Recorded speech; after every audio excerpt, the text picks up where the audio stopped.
সম্মানিত গাইস, আসসালামু আলাইকুম রহমতুল্লাহ। দুই বন্ধু নদীর তীরে ঘুরতে আসলাম। আবারও সুন্দর একটা ব্লগ ভিডিও নিয়ে হাজির হলাম আমরা দুই বন্ধু। দেখতে পাইতেছেন ভাইয়া, আমার পিছনের ব্যাকগ্রাউন্ড কতই না সুন্দর। আমার বন্ধু সানগ্লাস পরে দাঁড়িয়ে আছে এবং আমার পিছনে ব্যাকগ্রাউন্ড দেখেন আরও কত সুন্দর। নারিকেল গাছে ভরা, পাশে রয়েছে অনেকগুলো কলা গাছ এবং তারই পাশে রয়েছে ছোট্ট একটা ঘর।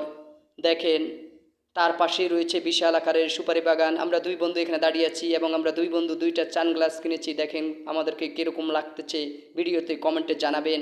এবং দেখেন আমাদের পিছনে ব্যাকগ্রাউন্ড আরও সুন্দর, কত সুন্দর সুপারি গাছে ভরা। কিন্তু এই সুপারি গাছ আর থাকবে কিনা আমরা জানি না, যেভাবে নদী ভাঙতেছে।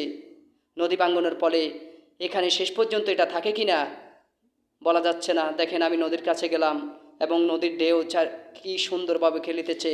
আমি তার পাশে আস্তে আস্তে হাঁটতেছি এবং আমার পিছনে